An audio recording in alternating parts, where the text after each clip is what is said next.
Assalamualaikum warahmatullahi wabarakatuh. Perkenalkan nama saya Yupat Muda Pandu Argadika. Di sini saya akan menjelaskan tentang hukum kewarisan Islam. Nah, apa sih hukum kewarisan itu? Nah, hukum kewarisan ialah hukum yang mengatur tentang pemindahan hak pemilikan harta meninggalkan atau tirkah dari pewaris kepada ahli waris dan menentukan siapa-siapa yang dapat menjadi ahli waris dan eh, menentukan berapa bagiannya masing-masing. Nah, apa saja sih hukum warisan itu? Nah, di Indonesia ada 3 jenis hukum waris yang digunakan dalam pembagian warisan, yakni yang pertama hukum waris Islam, yang kedua hukum waris adat, dan hukum perdata atau KUH perdata.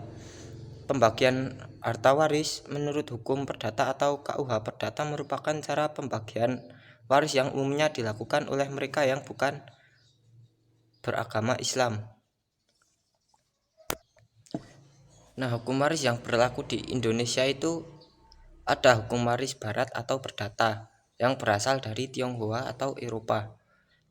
Lalu yang kedua ada hukum waris adat yang berasal dari Indonesia asli. Dan yang terakhir ada hukum waris Islam asal dari Muslim dan Arab.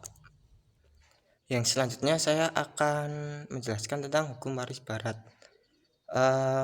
Pengertian dari hukum waris barat adalah aturan hukum yang mengatur mengenai akibat hukum dari matinya seseorang terhadap kekayaan yang ditinggalkan, yaitu mengatur bagaimana kekayaan tersebut akan berpindah kepada orang-orang yang berhak menerimanya, dan juga diatur mengenai akibat hukum dari perpindahan tersebut, baik dalam hubungan di antara mereka maupun dalam hubungan dengan pihak ketiga. Lalu ada istilah dalam pewarisan. Yang pertama ada pewaris, orang yang meninggal dan meninggalkan warisan. Yang kedua ahli waris, orang yang menggantikan kedudukan pewaris atas harta warisan. Lalu yang ketiga harta warisan, komplek kekayaan yang berupa aktiva dan pasiva di si pewaris yang berpindah kepada ahli waris. Lanjut ke unsur-unsur pewarisan. Nah, di sini ada 2 unsur, yaitu unsur individual, yaitu kebebasan yang dimiliki seseorang terhadap hartanya, berhak untuk membuat testamen atau wasiat. Lalu yang kedua itu ada unsur sosial, yaitu pembatasan terhadap kebebasan pemilik harta untuk kepentingan ahli waris terdekat, berkaitan dengan hak mutlak yang dimiliki oleh ahli waris tertentu yang tidak boleh kehilangan haknya sebagai ahli waris. Lalu juga ada syarat pewarisan, yaitu pewaris hanya berlangsung karena kematian, lalu ahli waris harus hidup. Yang ketiga, antara pewaris dan ahli waris ada hubungan darah.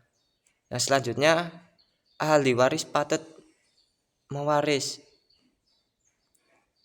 bukan tidak patut mewaris, yaitu contohnya seperti dipersalahkan membunuh atau mencoba membunuh pewaris. Nah, itu tidak dapat harta warisan. Lalu yang kedua itu memfitnah pewaris melakukan kejahatan yang ancaman hukumannya 5 tahun atau lebih berat. Yang selanjutnya dengan kekerasan mencegah atau perbuatan yang mencegah pewaris membuat atau mencabut surat wasiat. Yang selanjutnya menggelapkan, merusak, memasukkan surat wasiat. Nah, itu contoh-contoh orang yang tidak dapat harta warisan atau tidak bisa disebut oleh ahli waris. Lanjut ke jenis pewaris, yaitu ada 2, pewaris undang-undang dan pewaris berdasarkan wasiat. Pewaris berdasarkan wasiat itu contohnya seperti orang yang akan meninggal itu meninggalkan surat wasiat untuk orang lain, bukan untuk keluarga. Contohnya seperti dia memiliki pembantu ataupun orang lain yang dipercayainya atau dia sangat suka oleh orang itu, dan dikasihlah wasiat seperti surat dia dapat harta sekian sekian sekian. Nah, itu membuatnya sebelum dia meninggal gitu. Terus ada juga jenis pewaris atas dasar kedudukannya sendiri, yaitu ada golongan satu seperti suami istri dan anak-anak beserta keturunannya. Lalu ada golongan dua, orang tua dan saudara-saudara beserta keturunannya. Lalu ada golongan tiga, kakek, nenek, serta seterusnya ke atas.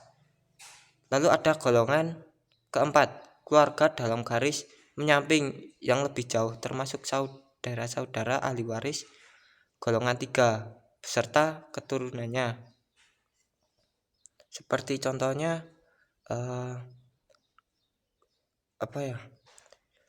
kakak, adik, atau orang yang terdekat gitu. Lalu ada dasar penggantian pewaris. Syaratnya yaitu orang yang digantikan telah meninggal terlebih dahulu dari pewaris. Ada juga macam-macam penggantian. Yang pertama dalam garis lencang ke bawah tanpa batas. Yang kedua dalam garis menyamping, saudara digantikan anak-anaknya. Yang ketiga ada penggantian dalam garis samping. Dalam hal ini yang tampil adalah anggota keluarga yang lebih jauh tingkat hubungannya daripada saudara. Misalnya paman, bibi, atau keponakan. Di sini juga ada jenis pewaris. Yang pertama itu testamen, yaitu suatu akta yang memuat tentang apa yang dikehendaki terhadap harta setelah ia meninggal dunia dan dapat dicabut kembali. Lalu yang kedua ada unsur-unsur testamen. Ada akta, ada pernyataan kehendak, ada juga apa yang akan terjadi setelah ia meninggal terhadap harta, lalu dapat dicabut kembali. Yang selanjutnya ada syarat membuat testamen, yaitu yang pertama dewasa. Disebut dewasa itu 18 tahun atau cakap bertindak. Yang kedua berakal sehat. Yang ketiga tidak dapat pengampuan. Yang keempat tidak ada unsur paksaan, kehilafan, atau kekeliruan. Terus yang kelima, isi harus jelas. Lalu juga ada kewajiban ahli waris. Yang pertama itu memelihara harta peninggalan. Yang kedua membagi warisan. Yang ketiga melunasi hutang. Yang keempat melaksanakan wasiat. Nah, apa sih memelihara harta peninggalan itu? Nah, contohnya seperti orang zaman dahulu itu, misal ada harta peninggalan seperti harta pusaka atau barang-barang lainnya. Nah, itu yang dapat warisan untuk memelihara itu ya harus menjaga harta itu dengan baik gitu. Lalu yang kedua ada membagi warisan. Nah kan misal ada keluarganya, ada anaknya, ada cucu atau bapak ataupun ibu, kan ada golongan-golongan itu tersebut yang disebutkan di atas.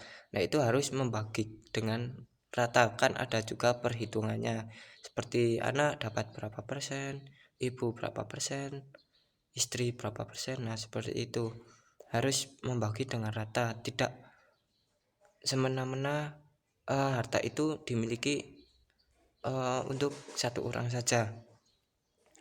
Nah terus yang ketiga ada melunasi hutang. Nah jika orang yang meninggal itu ada hutang, itu kita sebelum membagi warisan tersebut, itu harta peninggalannya itu untuk melunasi hutang tersebut, lalu sisanya untuk membagi warisan itu. Terus yang terakhir ada melaksanakan wasiat. Nah jika orang tersebut itu meninggalkan wasiat, lalu harus apa ya? Wasiat itu harus disampaikan oleh orang yang dituju tersebut gitu. Karena itu adalah kewajiban dan kita sebagai ahli waris itu tidak boleh apa ya? Menyepelekan wasiat tersebut gitu. Wasiat tersebut harus diserahkan dan harus diterima oleh orang yang ada di dalam wasiat tersebut. Nah, sekian yang bisa saya sampaikan. Jika ada tutur kata ataupun kesalahan berbicara saya yang tidak mengenakan hati, saya mohon maaf sebesar-besarnya. Saya tutup. Wabillahi taufik walhidayah. Wassalamualaikum warahmatullahi wabarakatuh.